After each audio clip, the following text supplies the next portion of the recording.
ಸ್ನೇಹಿತರೆ ನಮಸ್ಕಾರ. ಇವತ್ತು ನಮ್ಮ ಹೊಲ್ದ ಹತ್ರ ಅಯ್ಯಪ್ಪ ಸ್ವಾಮಿಯ ಪಾದ ಪೂಜೆ ಮಾಡಬೇಕಾಯ್ತು ಸ್ನೇಹಿತರೆ. ಬೆಳಗ್ಗೆ ಎಲ್ಲನ ಐಟಮ್ ಎಲ್ಲ ಹಾಕ್ಕೊಂಬಂದು ಜಮೀನಲ್ಲಿ ಟಾರ್ಪಲ್ ಹಾಸ್ಬಿಟ್ಟು ಅಡುಗೆ ಮಾಡಬೇಕಾಯ್ತು ಸ್ನೇಹಿತರೆ. ಯಾಕಂದರೆ ಬಂದಂಥ ಅಯ್ಯಪ್ಪ ಸ್ವಾಮಿಗಳಿಗೆ ಅನ್ನ ಸಂತರ್ಪಣೆ ಕಾರ್ಯಕ್ರಮವನ್ನು ಇಟ್ಕೊಂಡಿದ್ದೀವಿ ಸ್ನೇಹಿತರೆ. ನೋಡಿ ಸ್ನೇಹಿತರೆ, ನಮ್ಮ ಭಟ್ರು ಅಯ್ಯಪ್ಪ ಸ್ವಾಮಿ ಭಟ್ರುಗಳು ಮತ್ತು ಅದರ ಜೊತೆಗೆ ಸಿವಿಲ್ ಭಟ್ರು ಸಹ ಬಂದಿದ್ದರು. ಭಾಳ ಅತ್ಯುತ್ತಮವಾಗಿ ಅಡುಗೆಯನ್ನು ರೆಡಿ ಮಾಡಿದರು ಸ್ನೇಹಿತರೆ. ಒಬ್ಬಟ್ಟು ಊಟ, ಅನ್ನ ಸಾಂಬಾರು, ಪುಳೋಗ್ರೆ, ಹೆಸರುಬೇಳೆ ಮತ್ತು ಪಲ್ಯ. ನೋಡಿ ಸ್ನೇಹಿತರೆ, ಎಷ್ಟು ನೀಟಾಗಿ ನಮ್ಮ ಭಟ್ರು ಅಡುಗೆನ ರೆಡಿ ಮಾಡ್ತಾಯಿದ್ರು. ಅಷ್ಟರೊಳಗೆ ಅಯ್ಯಪ್ಪ ಸ್ವಾಮಿಗಳೆಲ್ಲ ಬಂದು ಪಾದನೆಲ್ಲ ತೊಳ್ಕೊಂಡು ನೀಟಾಗಿ ಮಂಟಪವನ್ನು ರೆಡಿ ಮಾಡಿಕೊಂಡು ಅಯ್ಯಪ್ಪ ಪಾದ ಪೂಜೆಗೆ ರೆಡಿ ಆಗ್ತಾಯಿದ್ರು ಸ್ನೇಹಿತರೆ. ನೋಡಿ ಸ್ನೇಹಿತರೆ, ನಮ್ಮ ಭಟ್ರು ಒಬ್ಬಟ್ಟನ್ನು ಕವರ್ಗೆ ಎಷ್ಟು ನೀಟಾಗಿ ಇಡ್ತಾರೆ. ಇವರಿಗೆ ಹೃತ್ಪೂರ್ವಕ ಧನ್ಯವಾದಗಳು. ಬನ್ನಿ ಸ್ನೇಹಿತರೆ, ನಮ್ಮ ಅಯ್ಯಪ್ಪ ಸ್ವಾಮಿಯ ಭಜನೆ ಕಾರ್ಯಕ್ರಮ ಪಾದ ಪೂಜೆ ತೋರಿಸ್ತೀನಿ ಸ್ನೇಹಿತರೆ. ನೋಡಿ ಸ್ನೇಹಿತರೆ, ಅಯ್ಯಪ್ಪ ಸ್ವಾಮಿ ಗುರುಗಳು ಗಂಧವನ್ನು ಇಟ್ಕೊಂಡು ಸ್ನಾನ ಎಲ್ಲ ಮಾಡ್ಕೊಂಡು ಬಂದ್ಬಿಟ್ಟು ಸ್ವಾಮಿಗಳು ಲೈನಿಗೆ ನಿಂತ್ಕೊಂಡು, ನಮ್ಮ ಸಂಬಂಧಿಕರು, ನಮ್ಮ ಚಿಕ್ಕಮ್ಮ, ನಮ್ಮ ಮನೆಯವರು ಅವರು ಎಲ್ಲ ಸೇರಿಬಿಟ್ಟು ಅಯ್ಯಪ್ಪನ ಭಕ್ತಾದಿಗಳ ಪಾದವನ್ನು ನೀಟಾಗಿ ತೊಳೆದು ಅರಿಶಿನ ಕುಂಕುಮವನ್ನು ಇಟ್ಟು ಹೂವಿನ ಮಾಲೆಯನ್ನು ಅವರಿಗೆ ಕೊರಳಿಗೆ ಹಾಕಿ ಕೈಗೆ ಅಕ್ಷತೆ ಕಾಳನ್ನು ಕೊಟ್ಟು ಅವರ ಸ್ವಾಮಿ ಭಕ್ತಿಯಿಂದ ಬೇಡಿಕೊಂಡ ವರವನ್ನು ಈಡೇರಿಸಲಿ ಎಂದು ಅಯ್ಯಪ್ಪ ಸ್ವಾಮಿಗಳಿಗೆ ಅಷ್ಟು ಜನಕ್ಕೂ ಸಹ ಕೊರಳಿಗೆ ಹೂವಿನ ಮಾಲೆಯನ್ನು ಹಾಕುತ್ತಾ ಅರಿಶಿನ ಕುಂಕುಮಗಳನ್ನು ಇಡುತ್ತಾ ಮತ್ತು ಗಂಧದ ಕಡ್ಡಿಯನ್ನು ಹಚ್ಚಿ ಪಾದಗಳಿಗೆ ಬೆಳಗುತ್ತಾ ಬಹಳ ಅತ್ಯುತ್ತಮವಾಗಿ ಸ್ವಾಮಿ ಅಯ್ಯಪ್ಪ ಸ್ವಾಮಿಯ ಭಕ್ತಾದಿಗಳ ಪಾದ ಪೂಜೆ ಮಾಡಿದರು. ನೋಡಿ ಸ್ನೇಹಿತರೆ, ಎಷ್ಟು ನೀಟಾಗಿ ಅಯ್ಯಪ್ಪ ಸ್ವಾಮಿಗಳ ಲೈನಲ್ಲಿ ನಿಲ್ಲಿಸ್ಬಿಟ್ಟು ಅವರ ಪಾದ ಪೂಜೆಯನ್ನು ಎಷ್ಟು ನೀಟಾಗಿ ಕಾಣ್ತದೆ ನೋಡಿ ಸ್ನೇಹಿತರೆ. ವಿಭೂತಿ, ಅರಿಶಿನ ಕುಂಕುಮ ಇಟ್ಟಿರೋದು ಬಹಳ ಅದ್ಭುತ. ಅಯ್ಯಪ್ಪನ ಪಾದ ಪೂಜೆ ಬಹಳ ಪುಣ್ಯ. ಈ ಪಾದಕ್ಕೆ ಕೈ ಮುಕ್ಕೊಂಡು ಸ್ವಾಮಿ ಅಯ್ಯಪ್ಪ, ನಾವು ಬೇಡಿದ್ದನ್ನೆಲ್ಲ ಈಡೇರಿಸಪ್ಪ ಅಂತ ಭಕ್ತಾದಿಗಳು ಎಷ್ಟು ನೀಟಾಗಿ ನೋಡಿ ಸ್ನೇಹಿತರೆ ಗಂಧದ ಕಡ್ಡಿಯನ್ನು ಹಚ್ಚಿ ನೀಟಾಗಿ ಕೈ ಮುಗಿತಾ ಇದ್ದಾರೆ. ಮಕ್ಕಳಿಲ್ದವರಿಗೆ ಮಕ್ಕಳು, ಮದುವೆ ಇಲ್ದವರಿಗೆ ಮದುವೆ ಆಗಲಿ, ಆರೋಗ್ಯದ ಏರುಪೇರು ಇದ್ದವರಿಗೆ ಆರೋಗ್ಯ ಸರಿಯಾಗಲಿ ಸ್ವಾಮಿ. ಸ್ವಾಮಿ ಅಯ್ಯಪ್ಪ, ನಿನ್ನ ಸನ್ನಿಧಾನಕ್ಕೆ ನಾವು ಬರಲು ಆಗಲಿಲ್ಲ ಅಂದರು ಇಲ್ಲಿಯೇ ನಾವು ನಿನ್ನನ್ನು ನೋಡುತ್ತೇವೆ, ನಿನ್ನನ್ನು ಕಾಣುತ್ತೇವೆ ಎಂದು ಅಯ್ಯಪ್ಪನ ಪಾದ ಪೂಜೆ ಮಾಡುತ್ತಾ ಸ್ವಾಮಿಯ ಮನಸ್ಸಲ್ಲಿ ಇರುವುದನ್ನು ನಾವು ಬೇಡಿಕೊಳ್ಳುತ್ತಾ ಸ್ವಾಮಿ ಅಯ್ಯಪ್ಪ ಸ್ವಾಮಿ ಒಳ್ಳೆಯದನ್ನು ಮಾಡಲಿ ಎಂದು ಸ್ವಾಮಿ ಅಯ್ಯಪ್ಪನ ಪಾದ ಪೂಜೆ ಮಾಡಿ ಎಲ್ಲ ಸ್ವಾಮಿಗಳು ಭಜನೆಗೆ ಕೂತ್ಕೊತಾರೆ. ಬನ್ನಿ ಸ್ನೇಹಿತರೆ, ನಮ್ಮ ಶ್ರೀ ಅಯ್ಯಪ್ಪ ಮಂಡಳಿ ವತಿಯಿಂದ ನಮ್ಮ ಜಮೀನಿನಲ್ಲಿ ಅಯ್ಯಪ್ಪನ ಭಜನೆ ಕಾರ್ಯಕ್ರಮ ತೋರಿಸ್ತಾ ಇದ್ದೀನಿ. ಎಷ್ಟು ನೀಟಾಗಿ ಭಜನೆ ಮಾಡ್ತಾರೆ ಎನ್ನುವುದನ್ನು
ಸ್ನೇಹಿತರೆ ನೋಡಿದ್ರಲ್ಲ, ಅಯ್ಯಪ್ಪ ಸ್ವಾಮಿ ಭಕ್ತಾದಿಗಳ ಪಾದ ಪೂಜೆ ಮಾಡಿದಾದ ನಂತರ ಅಯ್ಯಪ್ಪ ಸ್ವಾಮಿ ಭಜನೆ ಸಹ ಭಾಳ ಅತ್ಯುತ್ತಮವಾಗಾಯಿತು. ಎಲ್ಲ ಸ್ವಾಮಿಗಳು ಬಂದು ಅಯ್ಯಪ್ಪನ ಸ್ವಾಮಿಗೆ ಕೈ ಮುಗಿದು ಎಲ್ಲರೂ ಸಹ ಬಂದಂಥ ಭಕ್ತಾದಿಗಳ ಅಯ್ಯಪ್ಪ ಸ್ವಾಮಿಗಳಿಗೆ ಅನ್ನ ಸಂತರ್ಪಣೆ ಕಾರ್ಯಕ್ರಮ ನೆರವೇರಿಸಲು ಎಲ್ಲ ಟಾರ್ಪಲ್ ಹಾಯಿಸ್ಬಿಟ್ಟು ನೋಡಿ ಸ್ನೇಹಿತರೆ, ಅಯ್ಯಪ್ಪನ ಸನ್ನಿಧಿಯ ಮುಂದೆನೇ ಎಲ್ಲ ಭಕ್ತಾದಿಗಳ ಅಯ್ಯಪ್ಪ ಸ್ವಾಮಿಗಳನ್ನು ಕೂರಿಸಿ ಪ್ರತಿಯೊಂದು ಐಟಮು ಫಸ್ಟು ಹಾಕಿ ಆಮೇಲೆ ನಂತರ ಕರ್ಪೂರವನ್ನು ಬೆಳಗಿ ಅಯ್ಯಪ್ಪ ಸ್ವಾಮಿಗೆ ಅವರ ಹತ್ರ ಪ್ರಸಾದವನ್ನು ತೆಗೆದುಕೊಳ್ಳುವುದು. ಅವರು ಊಟ ಮಾಡುವುದಕ್ಕಿಂತ ಮುಂಚೆಲೇ ಆ ಪ್ರಸಾದವನ್ನು ಇಸ್ಕೊಂಡು ಅದನ್ನು ತಿಂದರೆ ನಮಗೆ ಒಳ್ಳೆಯದಾಗುತ್ತೆ ಅಂತೆ ಸ್ನೇಹಿತರೆ. ಇದು ನಮ್ಮ ಅಯ್ಯಪ್ಪ ಸ್ವಾಮಿಯ ಜಮೀನಿನಲ್ಲಿ ಪಾದಪೂಜೆ ಮಾಡುವಂಥ ಒಂದು ಸಿದ್ಧಾಂತ. ನೋಡಿ ಸ್ನೇಹಿತರೆ, ನಮ್ಮ ಕಟ್ಟಡ ಕಾರ್ಮಿಕರ ಅಧ್ಯಕ್ಷರು, ಉಪಾಧ್ಯಕ್ಷರು ಮತ್ತು ನರಸಿಂಹಣ್ಣನವರು, ರಾಜಣ್ಣನವರು, ಸಿದ್ದಣ್ಣವರು ನಮ್ಮ ಸ್ನೇಹಿತರು ಸಹ ಬಂದಿದ್ದರು.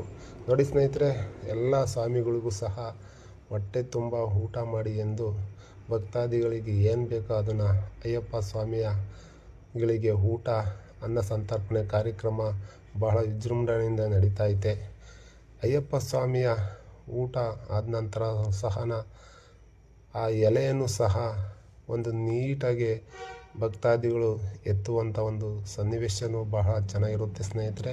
ಅಯ್ಯಪ್ಪ ಸ್ವಾಮಿಗಳು ಊಟನ ನೀಟಾಗಿ ನೋಡಿ ಸ್ನೇಹಿತರೆ, ಅಯ್ಯಪ್ಪ ಸ್ವಾಮಿಯ ಒಂದು ಆದ ನಂತರ ಹಾಗಾಗಿ ನಮ್ಮ ಗ್ರಾಮಸ್ಥರು ಸಹ ಬಂದಿದ್ದರು. ನಮ್ಮ ಅಧ್ಯಕ್ಷರು, ಕಟ್ಟಡ ಕಾರ್ಮಿಕರು, ಅವರ ಸ್ನೇಹಿತರು ಸಹ, ಅವ್ರಿಗೂ ಸಹ ಊಟ ಮಾಡಿ, ನಮ್ಮ ನವೀನ್ ಅವರು ಬಂದಿದ್ದರು, ಅವ್ರಿಗೂ ಸಹ ಊಟ ಆಯಿತು. ಊಟ ಆದಮೇಲೆ ಆ ಎಲೆಯನ್ನು ಜಮೀನಿನ ಓನರ್ ಯಾರಾದರೂ ಆಗ್ಬೋದು, ನಾವು ಸಹ ಆ ಎಲೆಯನ್ನು ಇಸ್ಕೊಳ್ಳುವಂಥ ಒಂದು ಅದ್ಭುತ ಕೆಲಸ ಆಯಿತು. ಹಾಗೆ ನಮ್ಮ ಕಟ್ಟಡ ಕಾರ್ಮಿಕರು ಅಧ್ಯಕ್ಷರು, ಉಪಾಧ್ಯಕ್ಷರು, ಕರಜನ್ಸಿ ಮತ್ತು ರಾಜಣ್ಣವರು ಬಂದಿದ್ದರು. ಅವ್ರಿಗೂ ಸಹ ಸನ್ಮಾನ ಮಾಡಿ ಅವ್ರಿಗೂ ಒಂದು ಗೌರವ ಕೊಟ್ವಿ. ಹಾಗೆ ನಮ್ಮ ಸ್ನೇಹಿತರು ಸಹ ಪುಟ್ಟಂಜ, ನಿಂಗರಾಜು ಹಾಗೂ ನಮ್ಮ ಭಟ್ರು, ಸುರೇಶು, ನಮ್ಮ ಚಲುಮಾಮ